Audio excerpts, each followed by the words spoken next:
Hey guys, welcome back to another episode of Hawk Talk. Today, Saaketh and I are going to be analyzing the Jaguars versus Seahawks game that happened on Sunday.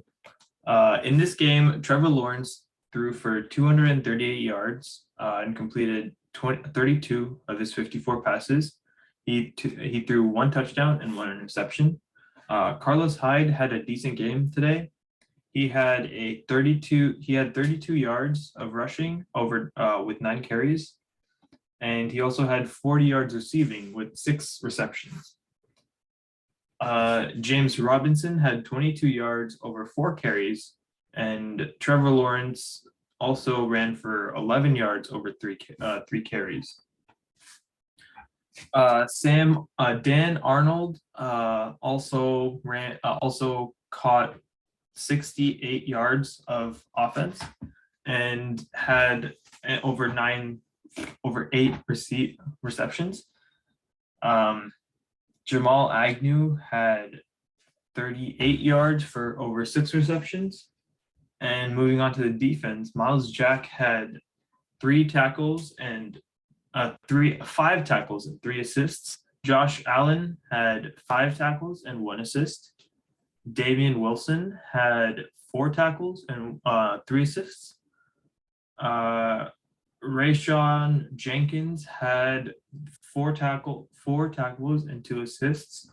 And then moving on to the Seahawks, Geno Smith threw for 195 yards and completed 20 of his 24 over 4 carries. And then Tyler Lockett had an amazing game today. He had 142 yards with 12 receptions, and DK Metcalf had 43 yards and 6 receptions, and he also had 2 touchdowns. Gerald Everett had 7 yards for 1 reception. And moving on to the defense, Ugo Amadi had 8 tackles and 1 assist. Bobby Wagner had 7 tackles and 7 assists. Jamal Adams had 5 tackles and 5 assists. Ryan Neal had 4 tackles. And yeah, that pretty much summarizes the game stats and how the game played out. The Seahawks had an amazing lead throughout the game. They started the game with 7 points in the first quarter, and then kicked a field goal, and then had 10 points in the second quarter, 7 points in the third quarter, and 7 points again in the fourth quarter, for a total of 31 points.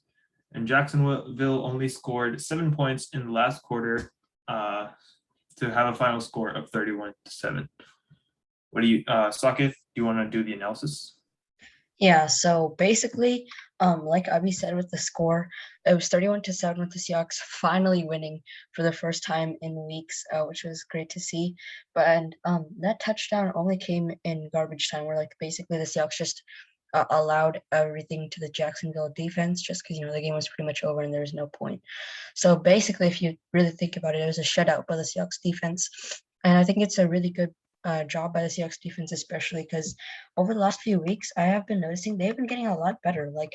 I'm not even gonna lie, since the Steelers game, I would say they've been playing seemingly well, except for Alvin Kamara here and there. No, Alvin Kamara had a big game against the Seahawks, but that was kind of expected. Other than that, the Seahawks defense has been improving, so maybe this is what we've seen last year. Halfway through the season, the Seahawks got better. So hopefully this is what happens this year. I love how Geno Smith completed his first 14 passes. That was great to see. It was also great to see Tyler Lockett back in action with a big game, and DK Metcalf also had a big game. So this just goes to show that when Tyler Lockett and DK Metcalf are clicking, the Seahawks offense is clicking. And that's what I've been saying all along. The Seahawks really need to get consistency with Tyler Lockett and DK Metcalf both having big games, and their offense will be perfect. And if the defense can keep up this kind of play, maybe get a couple more sacks here and there, that'll be perfect for the Seahawks to be a great team. So right now, I'm pretty sure the record is 3-4 for the Seahawks, which isn't good, but on the plus side, the rest of the season is against easier teams. Take away a few of the NFC West opponents, and Green Bay, it's easy schedule. So hopefully we can get a lot of wins and just barely make the playoffs. Also, really like how Alex Collins had a big game, and the Seahawks secondary played incredible, I would say. I think that was their best all-around performance. I think this was the team's best all-around performance of the season. And I know this is against Jacksonville, but it still gives hope. And if they can keep this up, the Seahawks will be in great shape to move on for the rest of the season. Yeah, I also think, kind of adding on to what you said, I don't really think the Seahawks have a chance to make the playoffs this season because they are playing their first or second games with the NFC teams. So I believe they have 2 more games with the Cardinals left. And the NFC is getting tougher, especially the Rams, because they got Von Miller. And now they signed OBJ, which is going to be hard for the Seahawks defense and secondary to combat. But yeah, I feel like the chances to get to the playoffs this year are few and far between and dwindling. So yeah, it would be nice to see the Seahawks keep playing at this high of a level, but I don't think there's that much of a chance to get to the playoffs. Yeah, I agree with you just because of how tough the NFC West is this year. I do think it'll be really hard for the Seahawks to get into the playoffs. But I mean, yeah, I think it really depends on how their NFC matchups go. I mean, NFC West matchups go, and we'll have to see how that plays out. But other than that, I think the Seahawks did really well today. And next up is their game against the Green Bay Packers, which Russell Wilson is coming back, which is great for the Seahawks offense, especially.